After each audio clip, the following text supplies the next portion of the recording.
On va s'intéresser au procès des attentats de Bruxelles. À seulement 4 jours de l'audience introductive, le parquet fédéral a ordonné l'arrestation des frères Farizi, tous deux accusés dans le procès. Camille Tenquin, bonjour. Bonjour. Vous suivrez ce procès pour nous. Alors, c'est une annonce surprise du parquet ? Oui, pour une surprise, c'est une surprise. Et surtout pour les deux intéressés.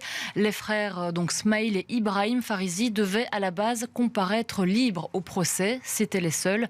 Hier soir, le journal Le Soir a donc appris que le parquet avait ordonné ce qu'on appelle la prise de corps, donc l'arrestation des deux frères. Alors Smaïl a été arrêté hier dans la journée et emmené en prison. Ibrahim, lui, n'a toujours pas été interpellé.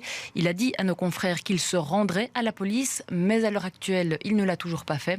Nous avons contacté le parquet fédéral qui n'a pas pu nous dire s'il comptait ou non lancer un avis de recherche. Mais pourquoi le parquet fédéral a décidé de procéder à leur arrestation si soudainement ? Eh bien, pour l'un des deux frères, Smaïl, le parquet considère qu'il est logique de l'arrêter et de le mettre en prison, car c'est le cas pour tous les autres accusés qui, comme lui, sont inculpés pour assassinat terroriste et tentative d'assassinat. En revanche, pour Ibrahim Farizi, c'est le seul qui n'est pas poursuivi pour assassinat terroriste. Le parquet a quand même demandé son arrestation, mais là-dessus, il ne veut pas s'expliquer. En tout cas, ce sera à la présidente de la cour d'assises de décider si les frères Farizi seront ou pas dans le box des accusés durant tout le procès. Et de quoi les accuse-t-on exactement ?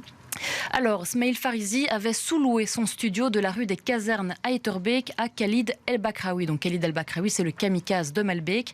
C'est d'ailleurs de là que sont partis les terroristes avant l'attentat dans le métro.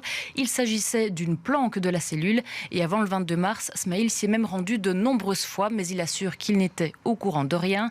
Le lendemain des attaques, il est retourné avec son frère Ibrahim pour vider et laver l'appartement. Et donc, comme je le disais, Ibrahim est le seul accusé à être poursuivi pour participation aux activités d'un groupe terroriste et non pour assassinat.